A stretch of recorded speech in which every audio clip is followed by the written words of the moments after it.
Hey, it's NPR's Book of the Day. I'm Andrew Limbong. Like we talk about all the time on this show, a politician writing a memoir is usually a hint at larger ambitions. And that was true in 2019, when then California Senator Kamala Harris wrote her book, The Truths We Hold. NPR's Rachel Martin spoke with her back then, and it's a really interesting interview because it catches her at a time when the country was a little different. It was pre-COVID, pre-January 6th, pre the George Floyd protests.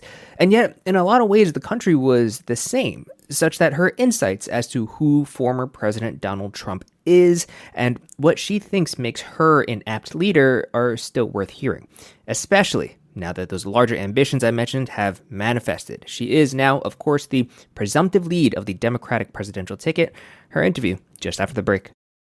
This message comes from Apple TV Plus original podcasts presenting My Devo. From the producers of Anything for Selena and the Pulitzer Prize-winning podcast Suave comes My Devo, a podcast about roots. Dive into the legendary life, music, and lasting influence of Latin America's most prolific songwriter and showman, Juan Gabriel, El Divo de Juarez. Hosted by Maria Garcia, this is My Devo, an Apple original podcast produced by Futuro Studios. Follow and listen on Apple Podcasts.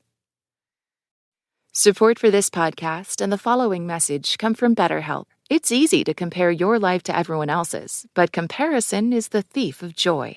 Therapy can help you focus on what you need to live your best life instead of dreaming about someone else's. Give BetterHelp Online Therapy a try. Just fill out a brief questionnaire to get matched with a licensed therapist and switch therapists anytime for no additional charge. Stop comparing and start focusing at betterhelp.com/NPR. All right, before we get to the interview, I just want to remind you that this interview took place in 2019, and we left in a couple questions that were about that current moment, including what Kamala Harris thought about Joe Biden running for president and the talks of impeaching then President Trump, because we think her answers from then speak a lot to how she's thinking about today. Anyway, here's Rachel's interview. Her book reads part policy prescription, part memoir, and early in our conversation, I asked her why she decided to become a prosecutor. My family and extended family thought at best it was a curious decision. And with some of them, I honestly had to defend the decision like one would a thesis. What did they tell you? Why did they not expect that from you? Well, because they said, why would you go and be a part of an institution that is not always fair and does not always pursue justice? And my point then, and certainly my point today after a career as a prosecutor and a career in law enforcement, is that if we want to change or improve or reform systems, yes, there's no question there is a role and a responsibility and an impact to be had from being on the outside. But there is also a power that one can have by being inside and at the table where the decisions are being made. You have been criticized by some on the left side of your party over the death penalty, for defending the death penalty after opposing it as district attorney for San Francisco, then as attorney general defending it. How do you explain your position? How do you defend it to progressives who say it's immoral, it's ineffective? So to be clear, I am personally opposed to the death penalty. I have always been, and I remain opposed to the death penalty. I believe for a number of reasons that it is a flawed system, both in terms of the way that it has been applied historically, which is disproportionately against people of color and poor people. I know that it is a system for which the defenders would say it creates some deterrent. But in my experience, when somebody is about to pull the trigger of that gun, they're not sitting there thinking about whether it's going to be life without possibility of parole or the death penalty. But you still think there's a place for it? No, I don't. But as Attorney General of the state of California, I had a constitutional responsibility to represent my clients. And one of my clients happened to be the California Department of Corrections and the district attorneys of California. I'm going to ask a big picture question that I don't know if everyone has heard you articulate an answer to. Mm-hmm. Why do you think Donald Trump won?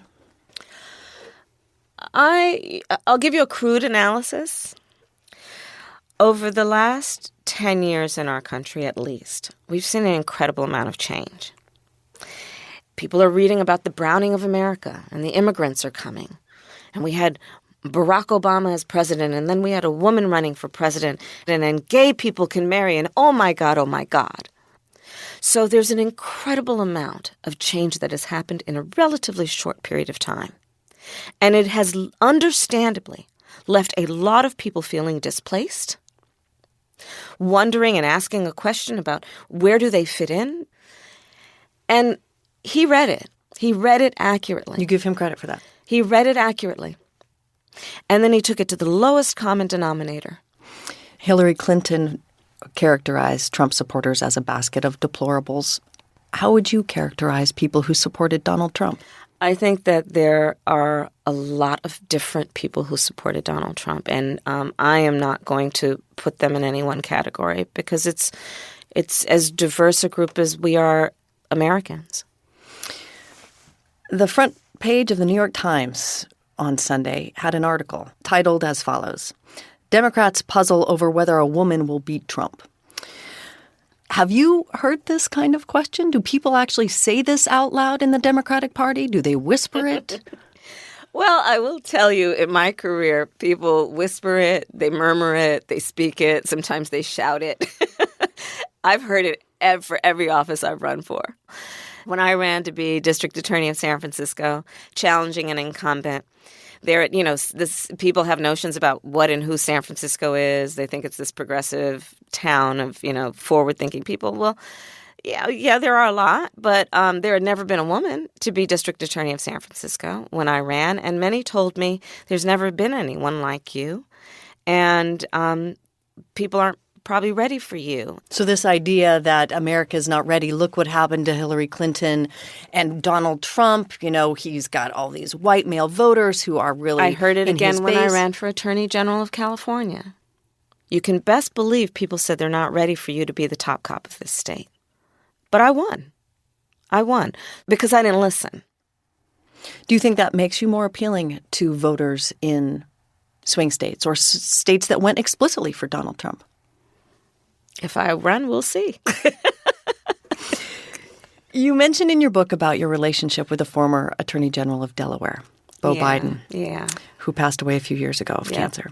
The two of you would talk sometimes several times a day, you write, during the mortgage crisis that you were both dealing with. You call him an incredible friend. Do you think his father, Joe Biden, would make a good president? I think there are many people who would make a good president. And I got to know Joe as a person through Beau. They had an incredibly special relationship. You're not going to hear me criticize Joe Biden. I think he's a great guy. He's said recently that he just doesn't see people out there in the Democratic field as early as it is who could actually beat Donald Trump. And until he sees that, he's still considering running. What do you make of that? I think that everyone who wants to run should run. Let me ask about this current moment. There are some of your Democratic colleagues in the House are talking quite openly about impeachment. Have you at this point seen anything that would rise to the level of impeachment? I'm on Senate Intelligence Committee, and so there is nothing that I can talk with you about that relates to what happens there and what we've heard. But I will say this. I feel very strongly that we have to do everything we possibly can to protect Bob Mueller and his ability to see his investigation through. And that needs to be the first and highest priority as far as I'm concerned. Senator Kamala Harris of California, thank you so much for your time. Thank you. Thank you. We just want to take a moment to announce that the full NPR Plus bundle option is now available to everyone in the United States.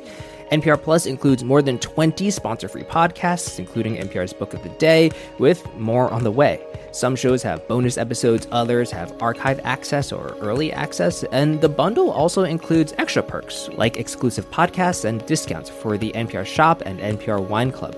The NPR Plus bundle is a better deal by design. You get all the perks for one recurring donation of $8 a month or $96 a year, and more of your donation goes directly to support public media. So, if you want to make a bigger impact and get more in return, visit plus.npr.org and select the bundle option today. That's plus.npr.org, and thank you.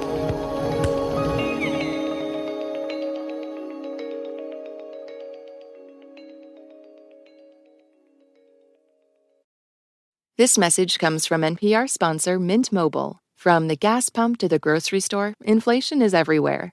So Mint Mobile is offering premium wireless starting at just $15 a month. To get your new phone plan for just $15, go to mintmobile.com/switch.